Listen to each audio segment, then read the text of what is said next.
Welcome back. The coming budget is likely to carry a clear roadmap on what further steps the government will take on the much-delayed goods and services tax. Sapna Das reports that some quarters of the government are also pushing for a hike in the service tax rate.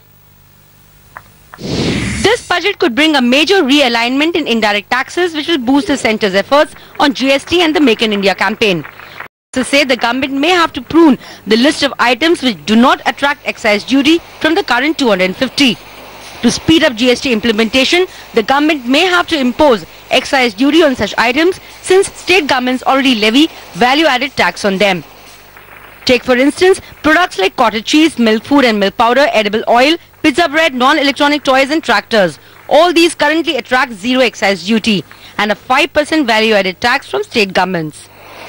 Additionally, a few items which attract a concessional excise duty may see peak excise rate of 12% being imposed on them.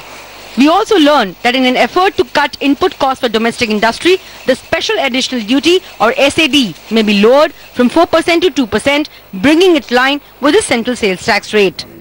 Experts say a cut in SAD will also go a long way in addressing the problem of inverted duty structure where input taxes are higher than output tax. So I think if GST has to come from April 1, 2016, there are many things which need to be done. I'm expecting to start with the excise exemptions, many of them to be rationalized because there are around 200-250 items that are exempt from excise duty, and the GST, many of those exemptions will go. So it's just good to kind of do it gradually now rather than wait for the GST to happen. Now, some of these measures may not yield huge revenues to the exchequer, but it will be an important realignment of central taxes to facilitate GST. Keeping the GST rollout in mind, there could also possibly be a case for hiking the service tax rate back to 2%. The government may do so in phases as any sudden jump in rates will impact consumer demand. The recent moderation in fuel prices may also allow government the space to go ahead on such a move. And this could be an important policy call that the Modi government will have to take at an appropriate time. In New Delhi, Sapna Das.